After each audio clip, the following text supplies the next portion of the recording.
Yay, it's time for another book review. Today we are reviewing Summer in the City by Aster. This is the cover or to be revealed one. This is what the book actually looks like. There it is, isn't it pretty? Summer in the City is about our girl, Elle. Elle lives in New York City. She goes to this party. She hates this party. She doesn't want to be there, but she meets this really attractive guy kind of in the stairwell. They have a moment and they kind of make out. She thinks that he's one of the security guards for the event. And he says something kind of crappy to her about how she's only there to find like a rich husband essentially, and she basically tells him to go F himself and she walks away. That's just the first chapter. Second chapter is 2 years later. Elle has now been living in Los Angeles because she hates New York, but she's stuck going back to New York for the summer to help out a friend who's having her apartment renovated. And her friend has a lot of money. It's a really nice apartment. She's going to stay there for free while she works on her next screenplay. Elle is a very successful screenwriter, like very successful, but it's a complete secret of who she is. Nobody knows who she is. She goes by a pseudonym, the whole thing.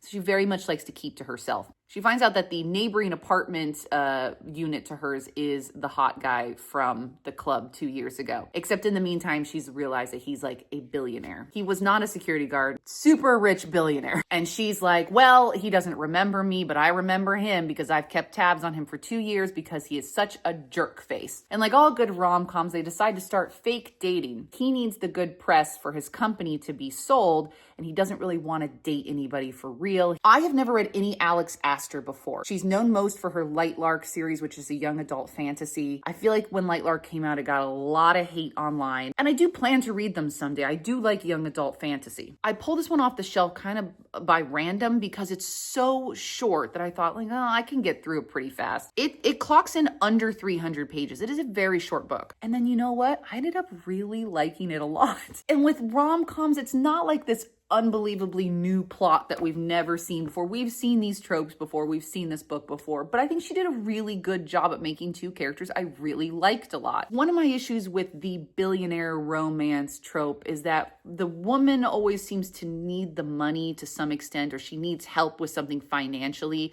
that he does end up helping her with. In this case, Elle is completely self-sufficient. She makes very good money. She is able to pay for all her own crap. She is not with him in any sense or need him in any sense because of the money aspect. And in fact, the money aspect is a huge plot of this book as to why she doesn't like him and his money. He's a very nice guy and he's very philanthropic and he definitely gives to charities, but she totally calls him out on being like, you don't need to have a private plane. Things like that's so wasteful to the environment in general. Why do you have a private plane? I like that Parker is in no way a perfect male main character. He does a lot of dumb things and she calls him out on it. And then he goes, oh yeah, being a little dumb there. And it just felt more realistic in terms of why these two people would be together, what they see in each other and all that fun stuff. Ultimately, I really liked it. And I think in terms of rom-coms, it's a good one. And just knowing Alex Aster in terms of her online persona, I feel like rom-com might be the genre she should focus on. Also, shout out to my friend who picked up this arc for me and did get it signed for me as well. I appreciate it. This is an adult romance, so it is a bit spicy. I feel like maybe 2.5 chili peppers level of spice. It's not like filthy or anything like that, but there is spice in it. I end up giving it 4 stars. If Alex Aster writes any more rom-coms, I will 100% buy that. Summer in the City comes out March 25th. Again, the actual cover looks like this. Highly recommend. It's nice and short. Great palate cleanser, I have to say. This book is so smooth and so easy to read and so short you could read it in a city. So definitely check out Summer in the City.